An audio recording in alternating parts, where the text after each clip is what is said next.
Ellen, I was so mad. I also felt awful for Atlas. He pulled away from me, and I could tell what she said bothered him. I started to turn around to yell at her for judging someone she doesn't even know, but he grabbed my hand and shook his head. No, don't, Lily, he said. So I didn't, but for the rest of the bus ride, I was so angry. I was angry that Katie would say something so ignorant just to hurt someone she thought was beneath her. I was also hurt that Atlas appeared to be used to comments like that. I didn't want him to think I was embarrassed that anyone saw him kiss me. I know Atlas better than any of them do, and I know what a good person he is, no matter what his clothes look like or that he used to smell before he started using my shower. I leaned over and kissed him on the cheek and then rested my head on his shoulder. You know what? I said to him. He slid his fingers through mine and squeezed my hand. What? You're my favorite person. I felt him laugh a little and it made me smile. Out of how many people? He asked. All of them. He kissed the top of my head and said, You're my favorite person, too, Lily. By a long shot. When the bus came to a stop on my street, he didn't let go of my hand when we started to walk off. He was in front of me in the aisle and I was walking behind him, so he didn't see it when I turned around and flipped off Katie. I probably shouldn't have done it, but the look on her face made it worth it. When we got to my house, he took the house key out of my hand and unlocked my front door. It was weird, seeing how comfortable he is at my house now. He walked in and locked the door behind us. That's when we noticed the electricity in the house wasn't working. I looked out the window and saw a utility truck down the street working on the power lines, so that meant we couldn't watch your show. I wasn't too upset because it meant we would probably just make out for an hour and a half. Does your oven run off gas or electricity? He asked. Gas, I said, a little confused that he was asking about our oven. He kicked off his shoes, which were really just a pair of my father's old shoes, and he started walking toward the kitchen. I'm going to make you something, he said. You know how to cook? He opened the refrigerator and started moving things around. Yep. I probably love to cook as much as you love to grow things. He took a few things out of the refrigerator and preheated the oven. I leaned against the counter and watched him. He wasn't even looking at a recipe. He was just pouring things into bowls and mixing them without even using a measuring cup. Had never seen my father lift a finger in the kitchen. I'm pretty sure he wouldn't even know how to preheat our oven. I kind of thought most men were like that, but watching Atlas work his way around my kitchen proved me wrong. What are you making? I asked him. I pushed my hands on the island and hoisted myself onto it. Cookies, he said. He walked the bowl over to me and stuck a spoon in the mixture. He brought the spoon up to my mouth and I tasted it. One of my weaknesses is cookie dough, and this was the best I'd ever tasted. Oh, wow, I said, licking my lips. He set the bowl down beside me and then leaned in and kissed me. Cookie dough and Atlas's mouth mixed together is like heaven, in case you're wondering. I made a noise deep in my throat that let him know how much I liked the combination, and it made him laugh. But he didn't stop kissing me. He just laughed through the kiss and it completely melted my heart. A happy Atlas was near mind-blowing. It made me want to uncover every single thing about this world that he likes and give it all to him. When he was kissing me, I wondered if I loved him. I've never had a boyfriend before and have nothing to compare my feelings to. In fact, I've never really wanted a boyfriend or a relationship until Atlas. I'm not growing up in a household with a great example of how a man should treat someone he loves, so I've always held on to an unhealthy amount of distrust when it comes to relationships and other people. There have been times I've wondered if I could ever allow myself to trust a guy. For the most part, I hate men because the only example I have is my father. But spending all this time with Atlas is changing me. Not in a huge way, I don't think. I still distrust most people. But Atlas is changing me enough to believe that maybe he's an exception to the norm. He stopped kissing me and picked up the bowl again. He walked it over to the opposite counter and started spooning dough onto 2 cookie sheets. You want to know a trick to cooking with a gas oven? He asked. Not sure I really ever cared about cooking before, but he somehow made me want to know everything he knew. It might have been how happy he looked when he talked about it. Gas ovens have hot spots, he said as he opened the oven door and put the cookie sheets inside. You have to be sure and rotate the pans so they'll cook evenly. He closed the door and pulled the oven mitt off his hand. He tossed it on the counter. A pizza stone helps, too. If you just keep it in the oven, even when you aren't baking pizza, it helps eliminate the hot spots. He walked over to me and placed his hands on either side of me. The electricity kicked on right as he was pulling down the collar of my shirt. He kissed the spot on my shoulder he always loves kissing and slowly slid his hands up my back. I swear, sometimes when he's not even here I can still feel his lips on my collarbone. He was about to kiss me on the mouth when we heard a car pull into the driveway and the garage door start to open. I jumped off the island, looking around the kitchen frantically. His hands went up to my cheeks and he made me look at him, keep an eye on the cookies. They'll be finished in about 20 minutes. He pressed his lips to mine and then released me, rushing to the living room to grab his backpack. He made it out the back door right when I heard the engine to my father's car shut off, started gathering all the ingredients together when my father walked into the kitchen from the garage. He looked around and then saw the light on in the oven. Are you cooking? He asked. I nodded because my heart was beating so fast, I was scared he'd hear the trembling in my voice if I responded out loud. I scrubbed for a moment at a spot on the counter that was perfectly clean. I cleared my throat and said, cookies. I'm baking cookies. He set his briefcase down on the kitchen table and then walked to the refrigerator and pulled out a beer. The electricity has been out, I said. I was bored so I decided to bake while I waited for it to come back on. My father sat down at the table and spent the next 10 minutes asking me questions about school and if I'd thought about going to college. Occasionally when it was just the two of us, I saw glimpses of how a normal relationship with a father could be. Sitting at the kitchen table with him discussing colleges and career choices and high school. As much as I hated him most of the time, I still longed for more of these moments with him. If he could just always be the guy he was capable of being in these moments, things would be so much different. For all of us, I rotated the cookies like Atlas had said to do, and when they were finished, I pulled them out of the oven. I took one off the cookie sheet and handed it to my father. I hated that I was being nice to him. It almost felt like I was wasting one of Atlas's cookies. Wow, my father said. These are great, Lily. I forced a thank you, even though I didn't make them. I couldn't very well tell him that, though. Learn more there for school so you can only have one, I lied. I waited until the rest of them cooled and then I put them in a Tupperware container and took them to my room. I didn't even want to try one without Atlas, so I waited until later last night when he came over. You should have tried one when they were hot, he said. That's when they're the best. I didn't want to eat them without you, I said. We sat on the bed with our backs against the wall and proceeded to eat half the bowl of cookies.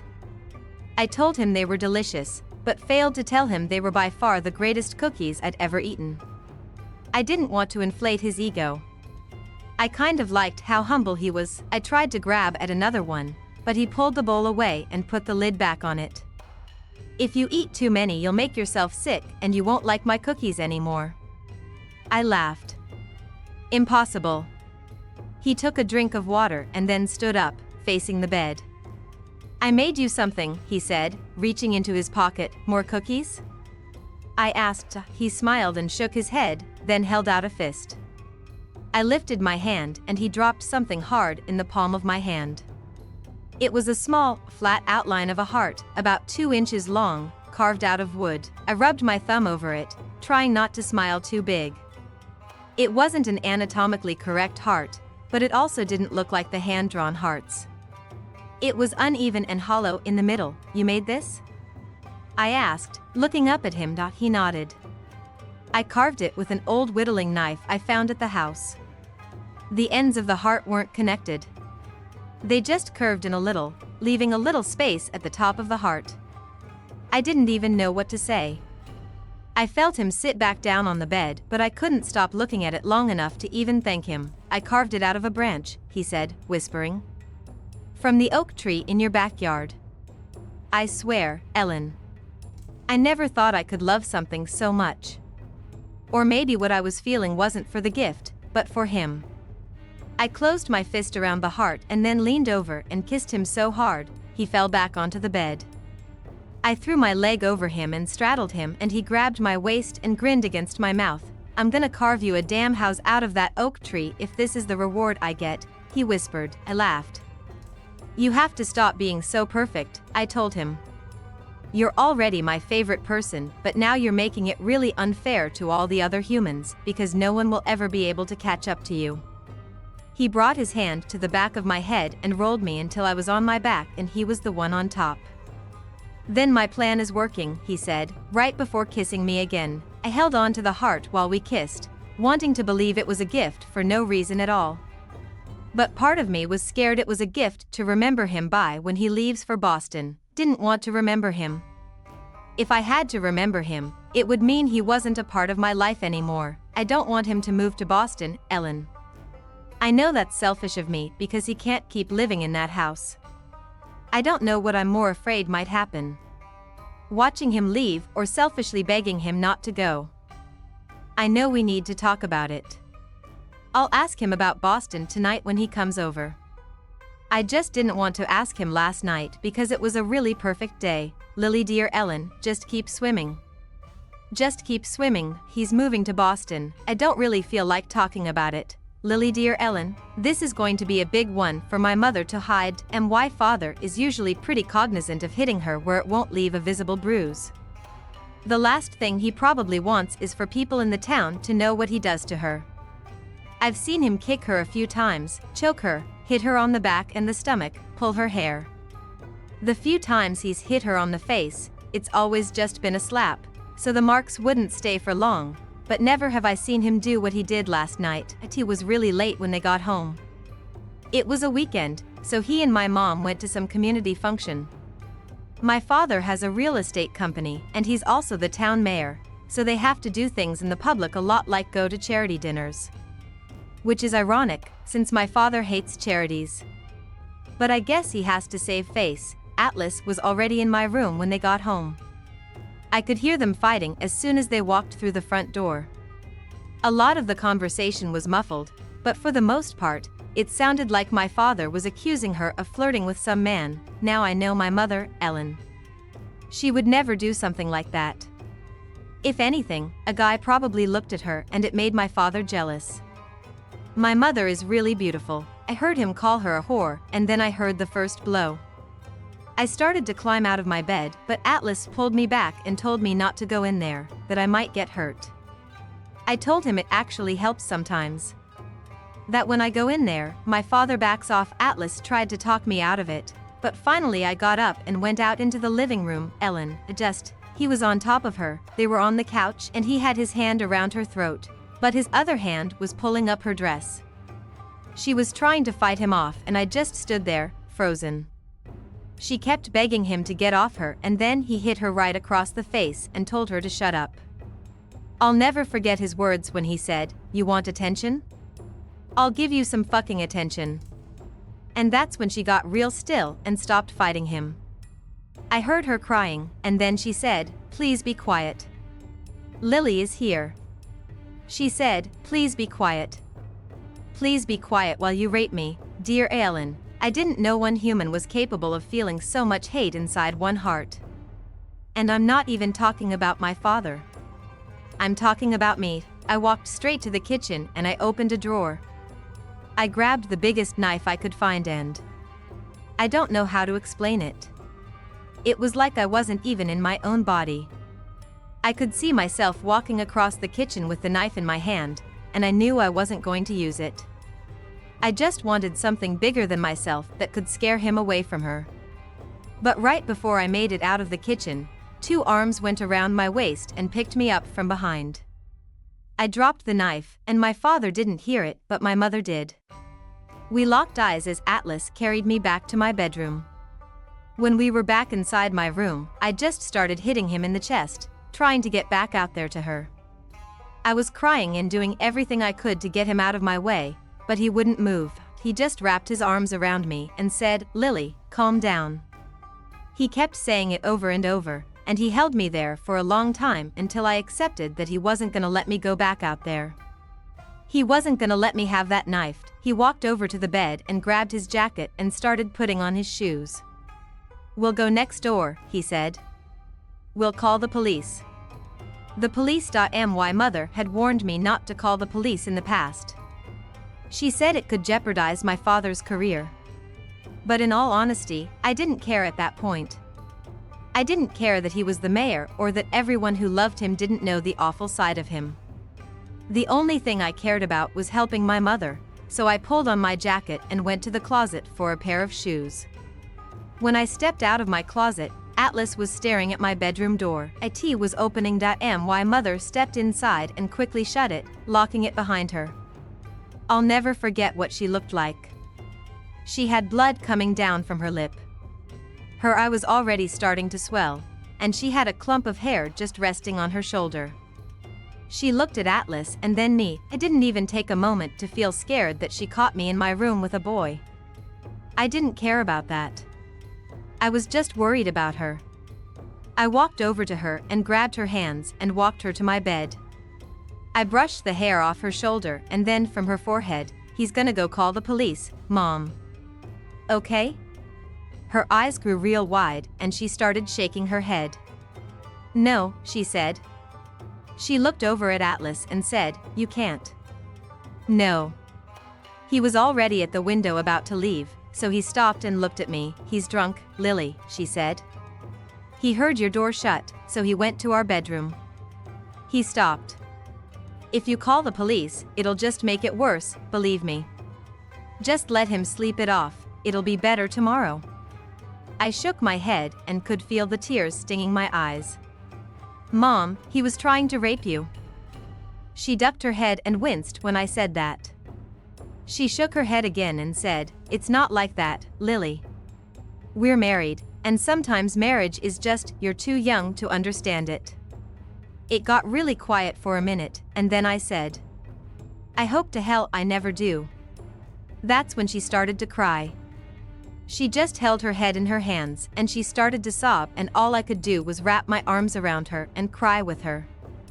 I'd never seen her this upset. Or this hurt. Or this scared. It broke my heart. Ellen, it broke me. When she was finished crying, I looked around the room and Atlas had left. We went to the kitchen and I helped her clean up her lip and her eye. She never did say anything about him being there. Not one thing. I waited for her to tell me I was grounded, but she never did. I realized that maybe she didn't acknowledge it because that's what she does. Things that hurt her just get swept under the rug, never to be brought up again. Lily, dear Ellen, I think I'm ready to talk about Boston now. He left today. I've shuffled my deck of cards so many times, my hands hurt. I'm scared if I don't get out how I feel on paper, I'll go crazy holding it all in. Our last night didn't go over so well. We kissed a lot at first, but we were both too sad to really care about it. For the second time in 2 days, he told me he changed his mind and that he wasn't leaving. He didn't want to leave me alone in this house. But I've lived with these parents for almost 16 years. It was silly of him to turn down a home in favor of being homeless, just because of me. We both knew that, but it still hurt. I tried to not be so sad about it, so when we were lying there, I asked him to tell me about Boston. I told him maybe one day when I got out of school, I could go there. He got this look in his eye when he started talking about it. A look I'd never seen. Sort of like he was talking about heaven. He told me about how everyone has the greatest accents there. Instead of car, they say CAH. He must not realize that he sometimes says his R's like that, too. He said he lived there from the ages of 9 until he was 14, so I guess maybe he picked up a little bit of the accent. Told me about how his uncle lives in an apartment building with the coolest rooftop deck. A lot of apartments have them, he said. Some even have pools. Plethora, Maine, probably didn't even have a building that was tall enough for a rooftop deck. I wondered what it would feel like to be that high up. I asked him if he ever went up there and he said yes. That when he was younger, sometimes he would go to the roof and just sit up there and think while he looked out over the city. He told me about the food. I already knew he liked to cook, but I had no idea how much passion he had for it. I guess because he doesn't have a stove or a kitchen, so other than the cookies he baked me, he's never really talked about cooking before. He told me about the harbor and how, before his mother remarried, she used to take him fishing out there. I mean, Boston isn't any different from any other big city, I guess, he said. There's not a lot that makes it stand out. It's just, I don't know. There's a vibe. A really good energy. When people say they live in Boston, they're proud of it. I miss that sometimes. I ran my fingers through his hair and said, "Well, you make it sound like the best place in the world. Like everything is better in Boston." He looked at me and his eyes were sad when he said, "Everything is almost better in Boston. Except the girls. Boston doesn't have you." That made me blush. He kissed me real sweet and then I said to him, "Boston doesn't have me yet. Someday I'll move there and I'll find you." He made me promise. Said if I moved to Boston, everything really would be better there and it would be the best city in the world. He kissed some more. And did other things that I won't bore you with. Although, that's not to say they were boring, they were not, but then this morning I had to tell him goodbye. And he held me and kissed me so much, I thought I might die if he let go, but I didn't die. Because he let go, and here I am. Still living. Still breathing, just barely. Lily, I flipped to the next page, but then slammed the book shut. There's only one more entry and I don't know that I really feel like reading it right now. Or ever. I put the journal back in my closet, knowing that my chapter with Atlas is over. He's happy now, I'm happy now. Time can definitely heal all wounds, or at least most of them. I turn off my lamp and then pick up my phone to plug it in. I have 2 missed text messages from Ryle and 1 from my mother. Ryle, hey. Naked truth, commencing in 3. 2. Ryle, I was worried that being in a relationship would add to my responsibilities. That's why I've avoided them my whole life.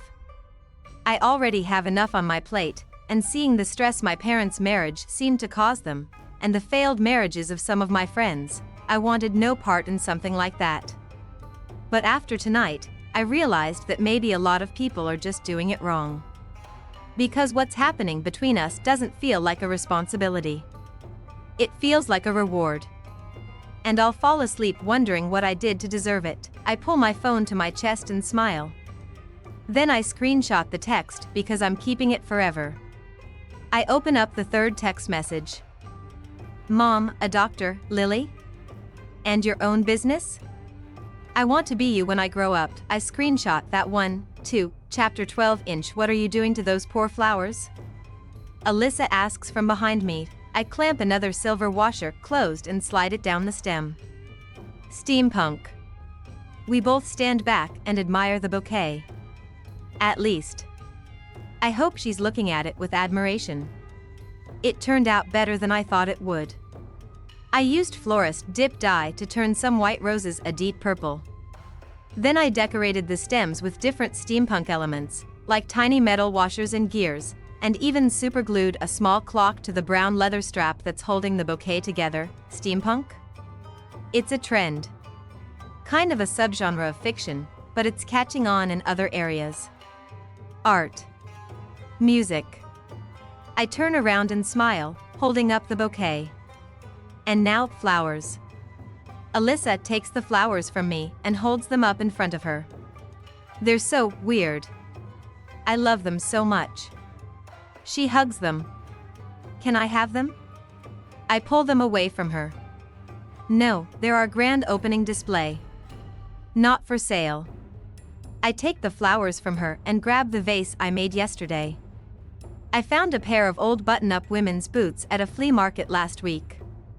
They reminded me of the steampunk style, and the boots are actually where I got the idea for the flowers. I washed the boots last week, dried them, and then superglued pieces of metal to them. Once I brushed them with Mod Podge, I was able to line the inside with a vase to hold water for the flowers. Alyssa? I placed the flowers on the center display table.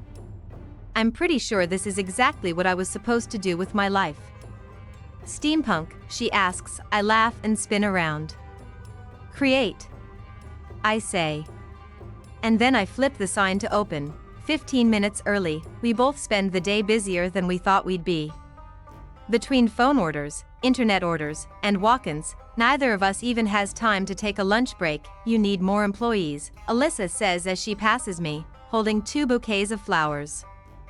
That is at 1 o'clock, you need more employees, she says to me at 2 o'clock, holding the phone to her ear and writing down an order while ringing someone up at the register. Marshall stops by after 3 o'clock and asks how it's going.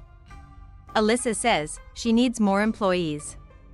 I help a woman take a bouquet to her car at 4 o'clock, and as I'm walking back inside, Alyssa is walking out, holding another bouquet. You need more employees, she says, exasperated. At 6 o'clock, she locks the door and flips the sign. She falls against the door and slides to the floor, looking up at me. I know, I tell her. I need more employees. She just nods and then we laugh. I walk over to where she's seated and I sit next to her. We lean our heads together and look at the store. The steampunk flowers are front and center, and although I refused to sell this particular bouquet, we had 8 pre-orders for more of them. I'm proud of you, Lily, she says. I smile. I couldn't have done it without you, Isa. We sit there for several minutes, enjoying the rest we're finally giving our feet. This was honestly one of the best days I've ever had, but I can't help but feel a nagging sadness that Ryle never stopped by. He also never texted, "Have you heard from your brother today?" I ask. She shakes her head. No, but I'm sure he's just busy. I nod. I know he's busy. We both look up when someone knocks on the door. I smile when I see him cupping his hands around his eyes with his face pressed to the window. He finally looks down and sees us sitting on the floor. Speak of the devil, Alyssa says. I jump up and unlock the door to let him in. As soon as I open it, he's pushing his way inside. I missed it? I did. I missed it. He hugs me. I'm sorry, I tried to get here as soon as I could. I hug him back and say, it's fine. You're here. It was perfect. I'm giddy with excitement that he made it at all. You're perfect, he says, kissing me. Alyssa brushes past us. You're perfect, she mimics. Hey Ryle, guess what? Ryle releases me. What?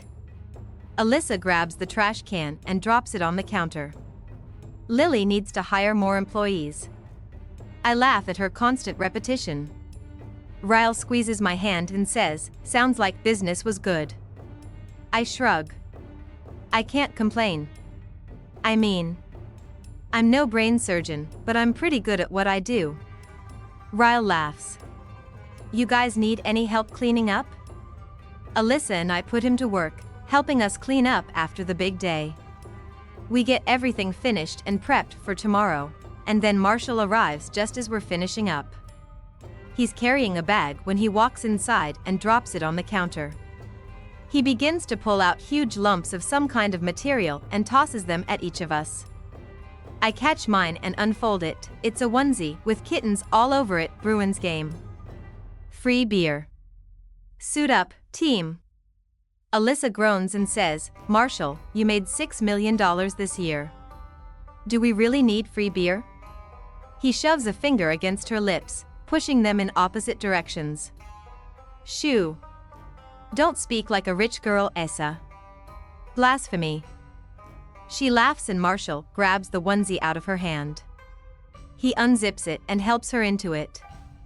Once we're all suited up, we lock the door and head to the bar. I've never in my life seen so many men in onesies. Alyssa and I are the only women wearing them, but I kind of like that. It's loud. So loud, and each time the Bruins make a good play, Alyssa and I have to cover our ears from the screams. After about half an hour, a booth on the top floor opens up and we all run upstairs to claim it. Much better, Alyssa says as we slide in. It's much quieter up here, although still loud compared to normal standards. A waitress comes over to take our drink order. I order red wine, and as soon as I do, Marshall practically jumps out of his seat. Wine, he yells. You're in a onesie. You don't get free wine with a onesie. He tells the waitress to bring me a beer, instead. Ryle tells her to bring me wine. Alyssa wants water, and this upsets Marshall even more. He tells the waitress to bring 4 bottles of beer, and then Ryle says, 2 beers, red wine, and a water. The waitress is very confused by the time she leaves our table. Marshall throws his arm around Alyssa and kisses her. How am I supposed to try and knock you up tonight if you aren't a little wasted? The look on Alyssa's face changes, and I feel instantly bad for her. I know Marshall only said that in fun, but it has to bother her. She was just telling me a few days ago how depressed she is that she can't get pregnant. I can't have beer, Marshall. Then drink wine, at least. You like me more when you're tipsy. He laughs at himself, but Alyssa doesn't. I can't have wine either. I can't have any alcohol, actually.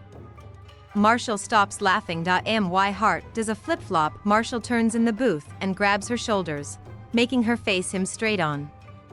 Alyssa? She just starts nodding, and I don't know who starts crying first. Me or Marshall or Alyssa. I'm gonna be a dad, he yells. She's still nodding, and I'm just bawling like an idiot. Marshall jumps up in the booth and yells, I'm gonna be a dad. I can't even explain what this moment is like. A grown man in a onesie, standing up in a booth at a bar, yelling to whoever will listen that he's gonna be a dad. He pulls her up and they're both standing in the booth now. He kisses her and it's the sweetest thing I've ever seen, until I look at Ryle and catch him chewing on his bottom lip like he's trying to blink back a potential tear. He glances at me and sees me staring, so he looks away. Shut up, he says. She's my sister. I smile and lean over and kiss him on the cheek. Congratulations, Uncle Ryle.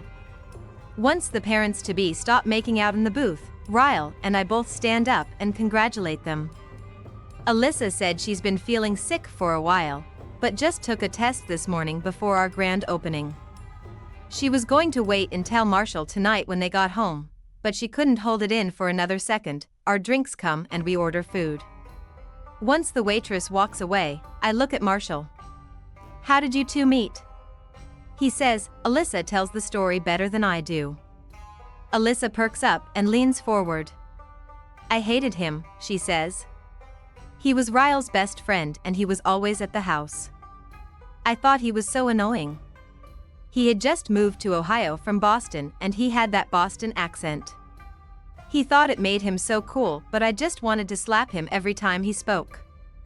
She's so sweet, Marshall says, sarcastically. You were an idiot, Alyssa replies, rolling her eyes. Anyway, one day Ryle and I had a few friends over. Nothing big, but our parents were out of town, so of course we had a little get-together. There were 30 people there, Ryle says. It was a party. Okay, a party, Alyssa says. I walked into the kitchen and Marshall was standing there pressed up against some floozy. She wasn't a floozy, he says. She was a nice girl. Tasted like Cheetos, but Alyssa glares at him so he shuts up. She turns back to me. I lost it, she says. I started yelling at him to take his whores to his own house. The girl was literally so terrified of me, she ran for the door and didn't come back. Cock blocker, Marshall says. Alyssa punches him in the shoulder. Anyway. After I cock blocked him, I ran to my room, embarrassed that I did that. It was out of pure jealousy, and I didn't even realize I liked him that way until I saw his hands on some other girl's ass. I threw myself on my bed and started crying. A few minutes later, he walked into my room and asked me if I was okay. I rolled over and yelled, I like you, you stupid fuckface. And the rest is history, Marshall says. I laugh. Aw. Stupid fuckface. How sweet. Ryle holds up a finger and says, you're leaving out the best part. Alyssa shrugs. Oh yeah. So Marshall walked over to me, pulled me off the bed, kissed me with the same mouth he was just kissing the floozy with, and we made out for half an hour. Ryle walked in on us and started screaming at Marshall. Then Marshall pushed Ryle out of my bedroom, locked the door, and made out with me for another hour. Ryle is shaking his head. Betrayed by my best friend. Marshall pulls Alyssa to him. I like her, you stupid fuckface. I laugh, but Ryle turns to me with a serious look on his face. I didn't speak to him for an entire month, I was so mad. I eventually got over it. We were 18, she was 17.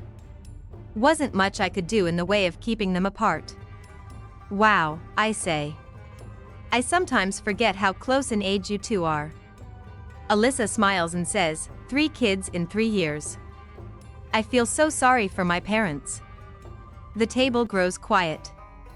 I see an apologetic look pass from Alyssa to Ryle. 3? I ask. You have another sibling? Ryle straightens up and takes a sip of his beer. He sets it back down on the table and says, we had an older brother. He passed away when we were kids. Such a great night, ruined by a simple question. Luckily, Marshall redirects the conversation like a pro, spend the rest of the evening listening to stories about them growing up.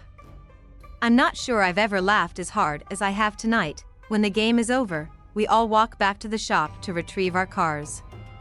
Ryle said he caught an Uber over earlier, so he'll just ride with me. Before Alyssa and Marshall leave, I tell her to hold on. I run inside the store and grab the steampunk flowers and run them back to their car. Her face lights up when I hand them to her. I'm happy you're pregnant, but that's not why I'm giving you these flowers. I just want you to have them. Because you're my best friend. Alyssa squeezes me and whispers in my ear. I hope he marries you someday. We'll be even better sisters. She climbs inside the car and they leave, and I just stand there watching them because I don't know that I've ever had a friend like her in my whole life. Maybe it's the wine. I don't know, but I love today. Everything about it. I especially love how Ryle looks, leaning against my car, watching me. You're really beautiful when you're happy. This day. Perfect. We're making our way up the stairs to my apartment when Ryle grabs my waist and pushes me against the wall.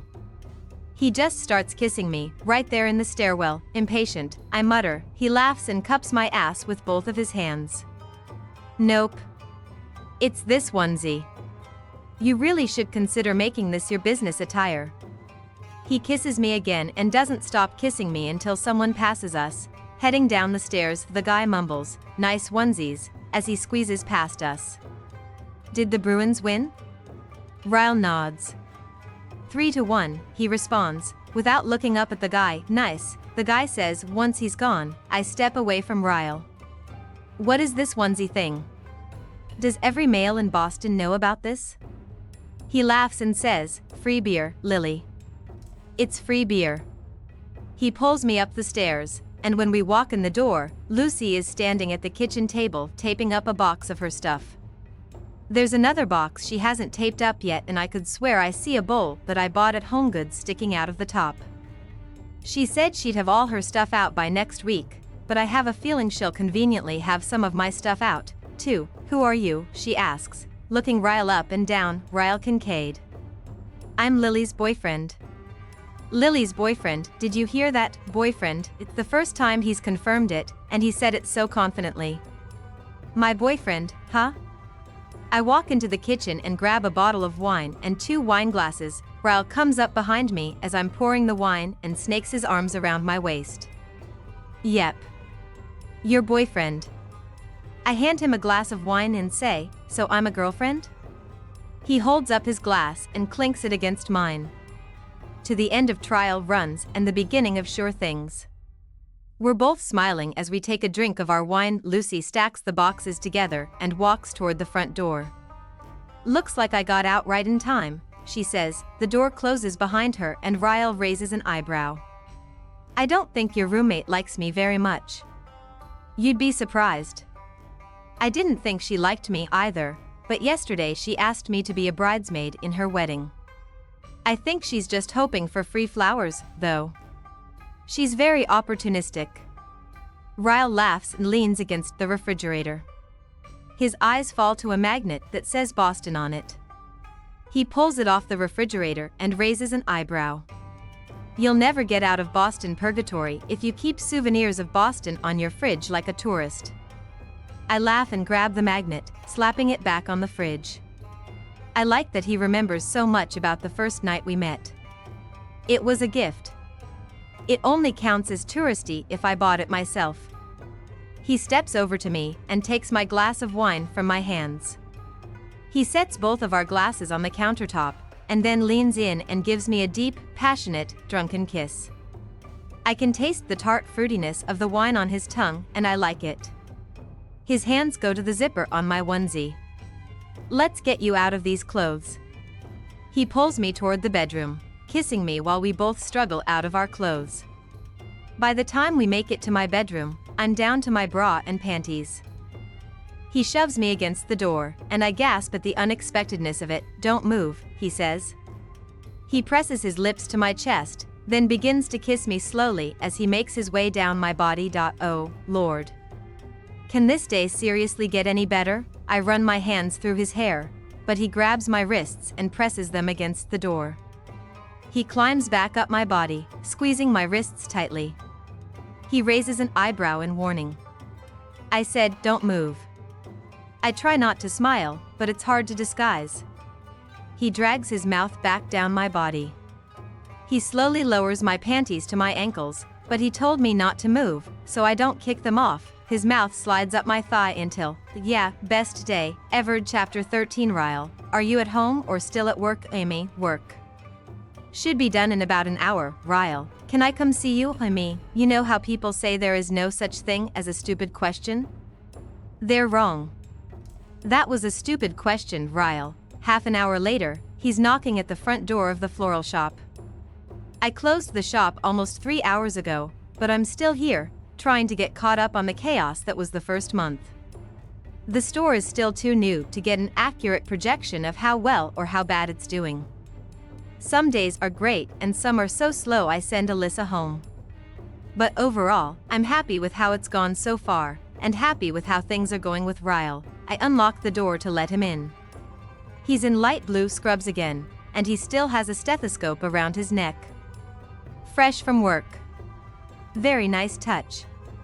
I swear, every time I see him straight off a shift, I have to hide the stupid grin on my face.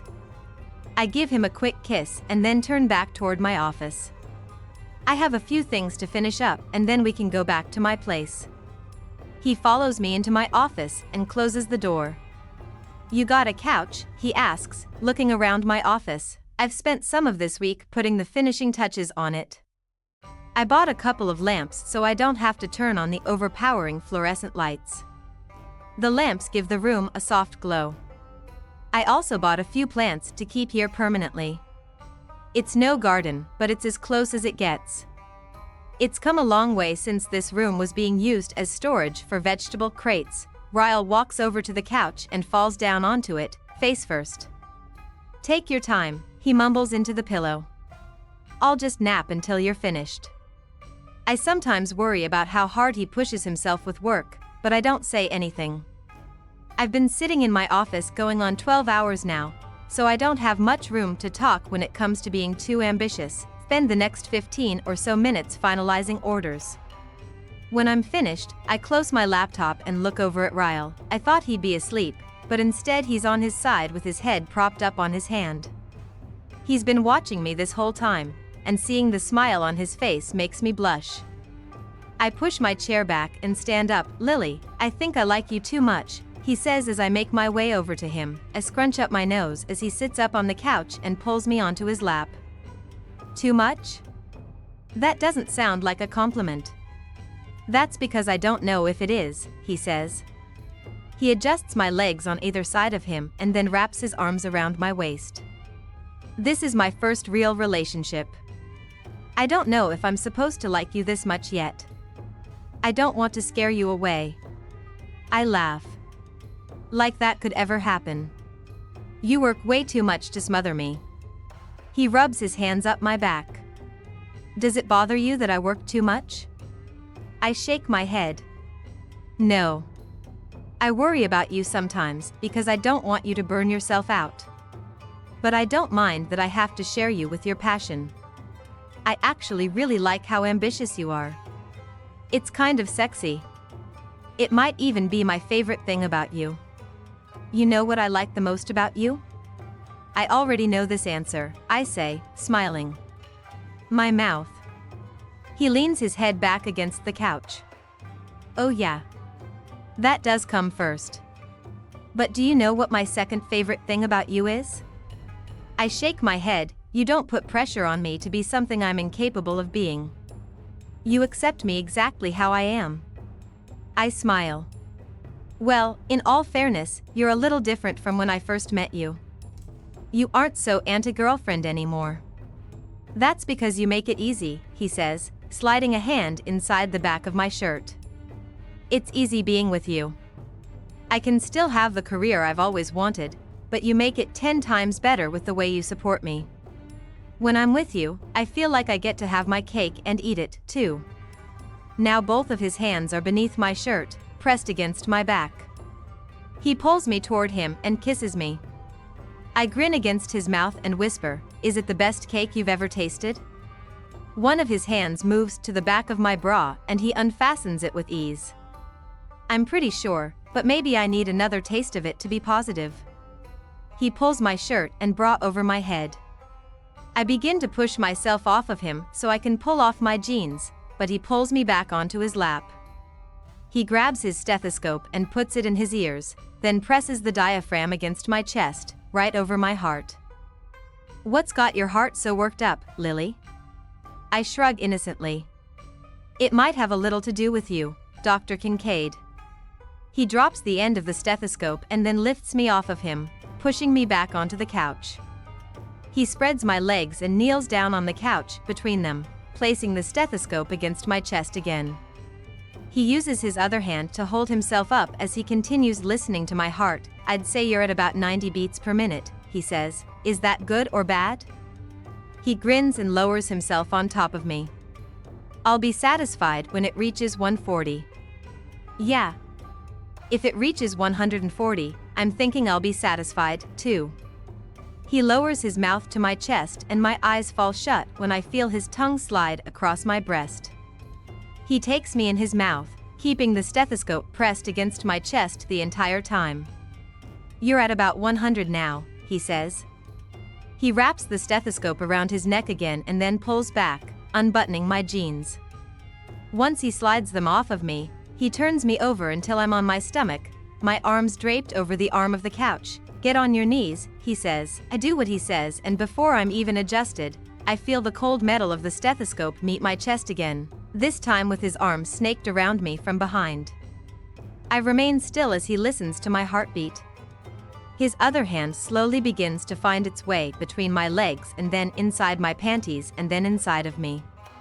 I grip the couch, but try to keep the noises to a minimum while he listens to my heart. 110, he says, still unsatisfied. He pulls my hips back to meet him and then I can feel him freeing himself from his scrubs.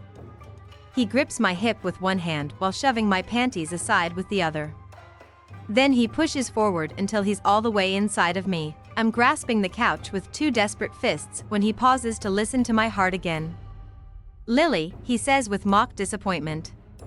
120. Not quite where I want you. The stethoscope disappears again and his arm curls around my waist. His hand slides down my stomach and settles between my legs.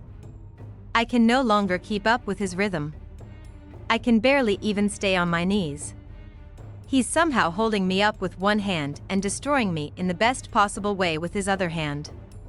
Right when I start to tremble, he pulls me upright until my back meets his chest.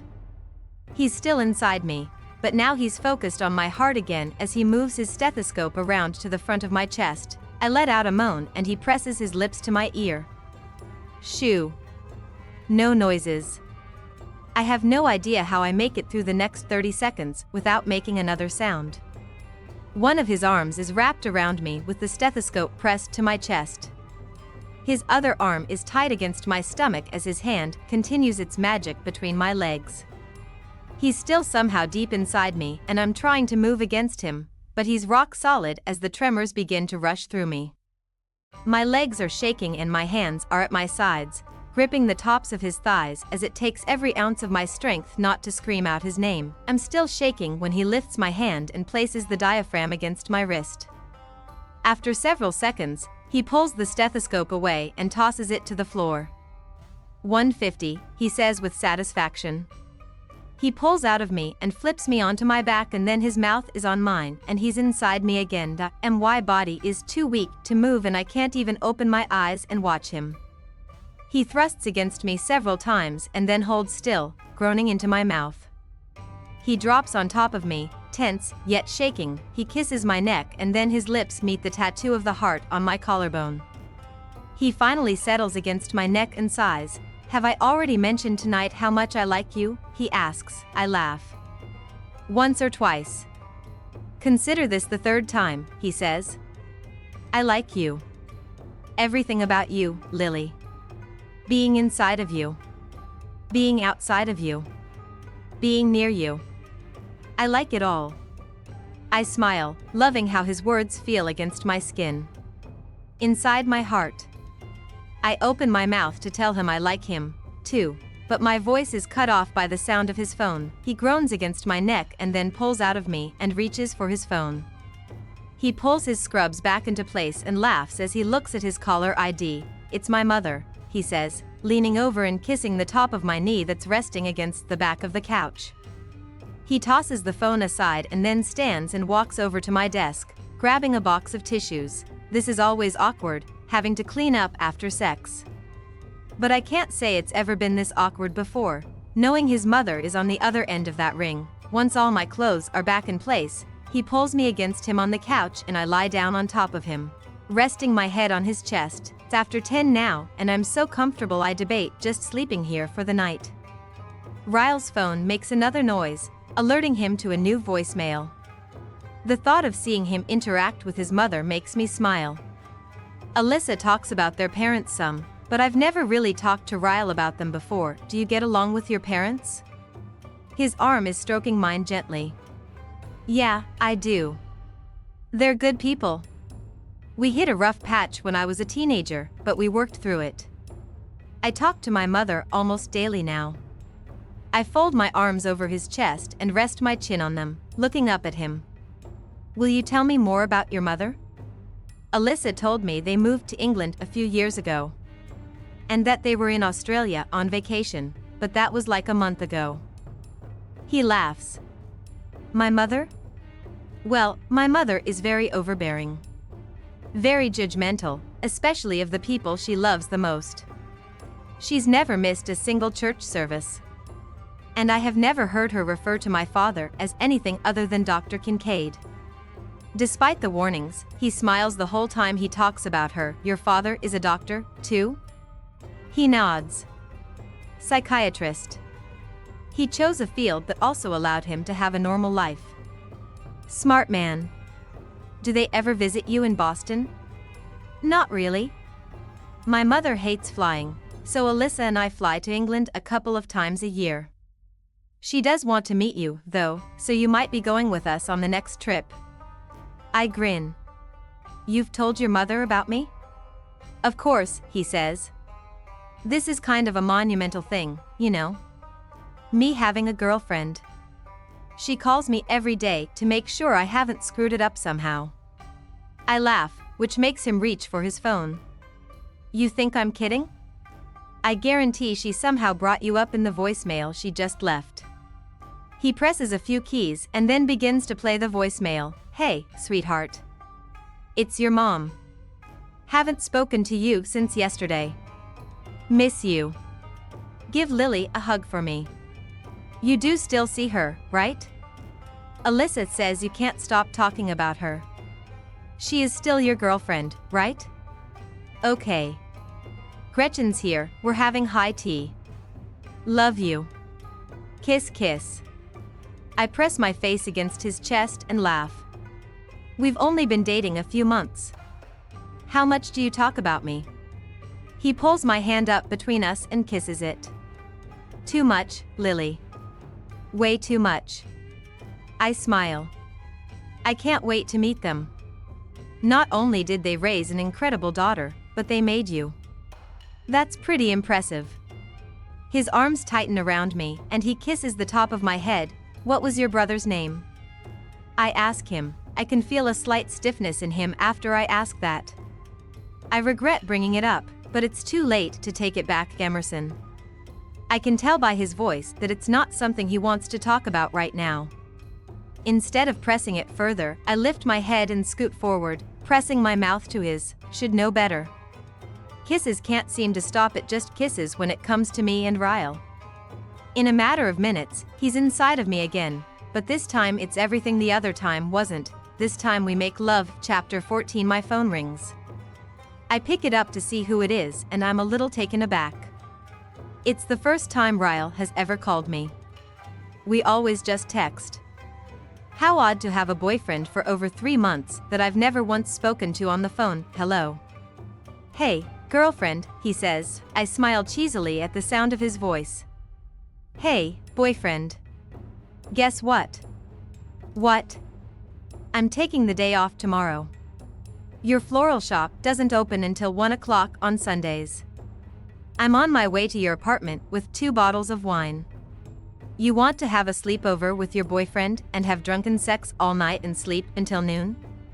It's really embarrassing what his words do to me. I smile and say, guess what?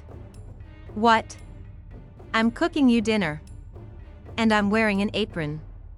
Oh yeah, he says, just an apron. And then I hang up. A few seconds later, I get a text message. Ryle, pic, please. Get over here and you can take the picture yourself. I'm almost finished preparing the casserole mixture when the door opens. I pour it into the glass pan and don't turn around when I hear him walk into the kitchen. When I said I was just wearing an apron, I meant it. I'm not even wearing panties. Can hear him suck in a rush of air when I reach over to the oven and stick the casserole inside. I might reach a little too far for show when I do it. When I close the oven, I don't face him. I grab a rag and start wiping down the oven, making sure to sway my hips as much as possible. I squeal when I feel a piercing sting on my right butt cheek.